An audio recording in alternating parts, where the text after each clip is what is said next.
A ver, siempre puede, o sea, los rusos siempre pueden recurrir a que tienen armas nucleares mucho más sofisticadas que los norteamericanos y por supuesto que los europeos.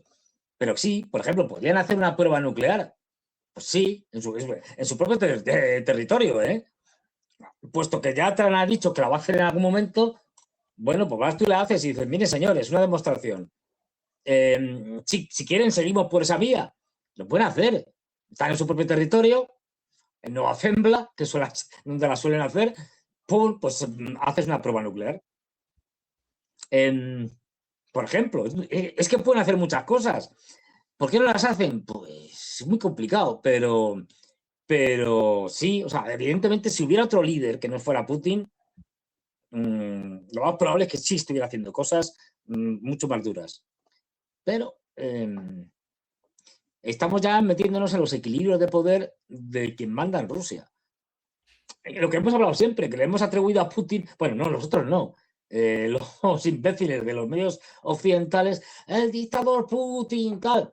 Ya quisiera Putin ser un dictador, quiero decir, ya quisiera tener todo el poder y decidir él completamente. No puede. Es decir, tiene que, ya digo, tiene que estar navegando entre diferentes facciones, que son las que la apoyan. No hay más que coger, por ejemplo, el Consejo de Seguridad.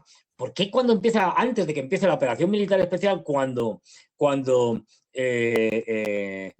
todavía no ha reconocido la independencia de Lugansk y Donetsk, va el tío, convoca al Consejo de Seguridad y lo televisa?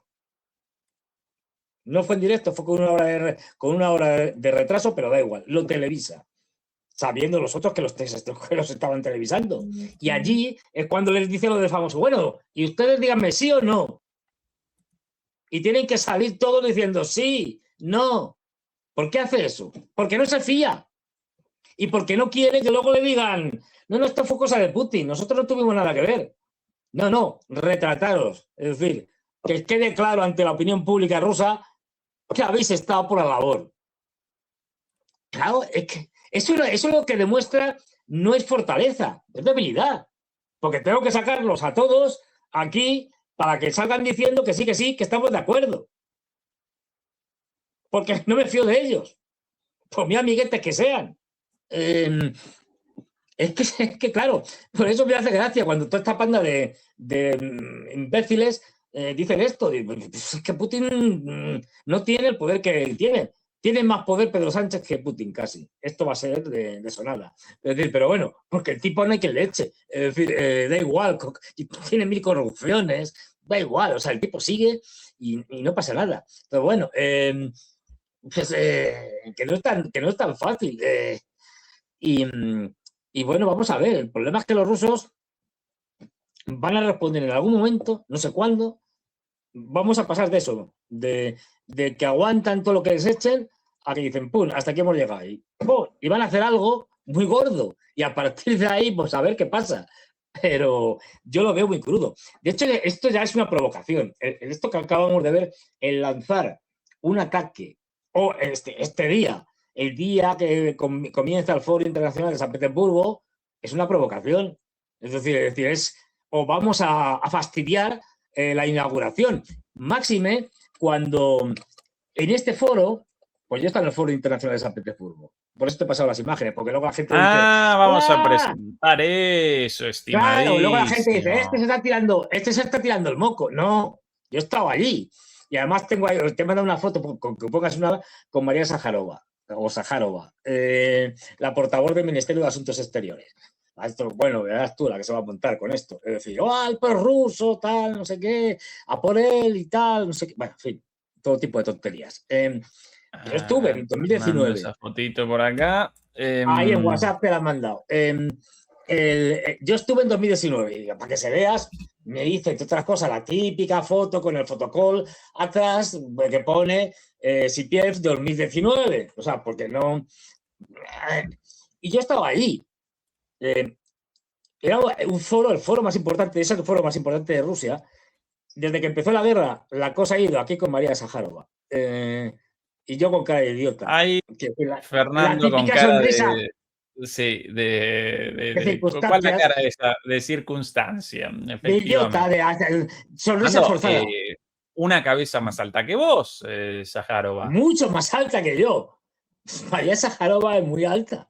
Es decir, y yo muy bajito. Se junta el hambre con las ganas de comer. O sea, hay mucha diferencia. Pero sí, pues a ver, esto aquí es como. Lo digo porque además la manipulación es muy fácil, no hace falta ni inteligencia artificial. Yo aquí podría decir, no, que yo soy mi amigo de María Sájarova, fíjate, aquí estamos los dos juntos. No es verdad. Es mentira. Allí la cogí, tal, la enganché a lo bestia, pum, no sé qué, tal, una tarjeta, no sé qué, no sé cuántos, una foto. Está. Pero quiero decir, esto es. Luego, por eso digo, porque hay mucho de esto, que te haces una foto y vendes ahí que eres. Pues no, es simplemente que la abordas y ya está, y te haces la foto. Pero vamos, yo estuve allí en el CPF y hasta entonces era un foro internacional importante. Iba todo Occidente. En 2019 fueron allí, el país siempre hay un país invitado. El país invitado era China y estuvo Xi Jinping. Pero es que el año anterior, en 2018, el país invitado era Francia y fue Macron. Quiero decir que no era un sitio. Aquí se me ve con el que pone Sipiel 2019. Así, Aquí así yo. te querrían en las transmisiones acá, con corbatita, Claro. saco. Pero es que tengo un problema Lo ahora, que es único que de eso el visible traje no me ahora, vale. las credenciales atrás tuyo. Eso es lo único parecido, esas credenciales colgando Sí, del pero biombo, ves, Fernando. aquí pone SIPIE, Foro Económico Internacional de San Petersburgo, 2019, o sea que estuve y vi cómo funcionaba aquello, dentro de mis limitaciones, obviamente. Y esto es un tortazo. Y estamos hablando del evento más importante de Rusia, con diferencias, a lo que hagan alguna cosa extraordinaria, era el más importante. Ojo, cuando yo estuve allí, que todavía no había la guerra en Ucrania ni nada de esto, o por lo menos la operación militar especial, la primera, o sea, en cantidad de empresas, las primeras eran obviamente las rusas, eso lo hacen ellos. La segunda, como el invitado especial era China, eran las chinas, pero la tercera eran las norteamericanas. En ese foro, que estaba Xi Jinping, que estaba Putin y varios invitados más, presidentes de varios sitios y tal, en el día central, Putin da como una especie de. Hacen unas pequeñas conferencias y luego hacen como una rueda de. Bueno, no rueda de prensa, no, como un debate entre ellos con preguntas de un moderador. El moderador de ese año, no me acuerdo cómo se llamaba, pero sí sé de qué medio era. No era de Russia Today, no era del canal 1 de Rusia, no, era de Bloomberg. Porque Bloomberg tenía allí, por ahí tengo una foto, un stand allí, Cal, para hacer todo tipo de entrevistas. Bloomberg. Es decir, con la llegada de la guerra, todo Occidente oficialmente se va. No asiste al foro. Asisten algunos, pero incluso norteamericanos, pero como otra cosa, es decir, diciendo que son otra cosa. Y en por ejemplo, aquí tengo las declaraciones de Robert Icke, no sé cómo se pronuncia, Icke, o algo así, presidente de la Cámara de Comercio estadounidense en Rusia. Y estaba diciendo, entre otras cosas, la mayoría de las empresas estadounidenses siguen operando en Rusia. Tras el fin del conflicto en Ucrania, muchas empresas de Estados Unidos regresarán al país euroasiático.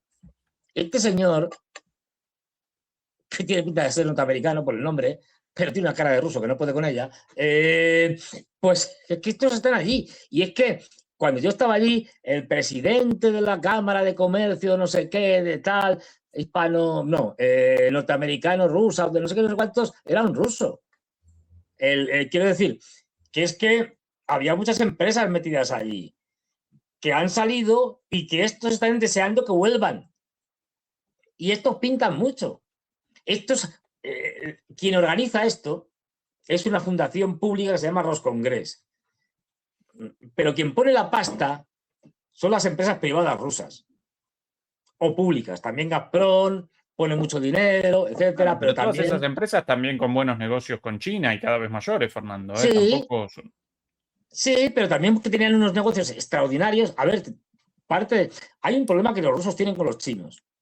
Y es que no quieren que las inversiones chinas, especialmente en el sector petrolero y gasístico del Ártico sean demasiado grandes y quieren diversificar, cosa lógica. Sí. No quieren que Bueno, los chinos lo eso compren es todo. entendible. Ahora, para mí las élites rusas y especialmente las Son unos corruptos. sanpetersburgueses muy, pero muy eurocéntricas. Para mí ellos más allá del movimiento hacia el euro, hacia, ¿cómo lo llaman? Hacia el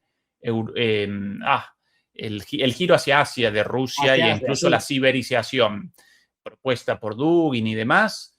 En son la cabeza chifladuras. de las élites rusas Son europeos. y de gente como ellos, con la idea de que ellos europeos, a pesar del desprecio de muchos europeos por los rusos, mostrado una y mil veces, y discutible, porque el aporte de la cultura rusa a la cultura europea sin duda es fenomenal, pero aún así los alemanes con desprecio por los rusos, bueno, a menudo los franceses también, Igual, los británicos, tanto como los alemanes. Bueno, y ellos con la idea de que, no, nosotros más europeos que asiáticos, entonces no quieren la ruptura total cuando la ruptura la genera Europa. Pero bueno, interesante, eso, Fernando, como decíamos en Patreon con Karaganov, aprovechando esto, es decir, bueno, claro, Karaganov dice, no, si lo de Pedro Grande estuvo muy bien. Es decir, que se fuera a Europa y tal, y estuviera viendo cómo se fabricaban barcos y demás cosas y tal, y modernizara una Rusia que era muy atrasada con respecto a la Europa de la época. Es decir, pero dice, bueno, pues eso estuvo muy bien, ya nos hemos modernizado, ya los supereuropeos nos pueden aportar poco. Hay que romper con ellos. O sea, nos quedamos con la parte de la cultura. Pues por la pintura, con Miguel Ángel, con yo qué sé, con la Basílica del Vaticano, con el arte, con la literatura europea, eso nos lo quedamos, pero nada, es decir, poco más.